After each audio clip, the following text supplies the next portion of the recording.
Samantala, makakapanayam naman po natin si Police Chief Superintendent Cedric Train, ang Regional Director ng PNP Region 12. Chief Superintendent Train, magandang hapon po sa inyo. Magandang hapon, Jay po. Opo. Opo, kumusta po ang pagtulong niyo po? Opo, kumusta po ang pagtulong ng PNP sa paghahanap at paghabol dito sa ibang mga pumuga?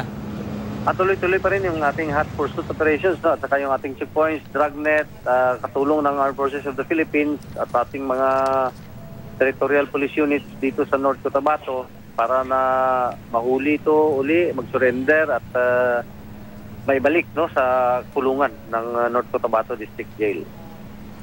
Opo, meron na ho bang impormasyon ang PNP Region 12 sa profile po ng ilan sa mga malalaking itinakas na ito na mga bilanggo? Kasalukuyan po, no, na pinoprofile, pero karamihan lahat ng mga namatay, nasugatan, na mga escapees at mga captured halos ay involved sa drug sa violation ng 9165 po, yung anti-illegal drugs law natin. Opo, yung pong mismong grupo, yung armadong grupo na umatake, ano po ang profile na nakikita ninyo? At diyan pa rin ang tinitingnan ng ating mga investigador kung sino talaga ang sa likod nito. So lahat to sa 150, tinitingnan pa natin, no, kung sino yung mga high-profile detainees, kasi yung ating mga high-value targets ay nandito pa rin sa loob, no? Ang nakaalis yung mga nasa titingnan natin yung mga nila, yung kanilang profile, pero yung mga high-value dito, high-profile detainees ay nandito pa din sa loob ng district jail po.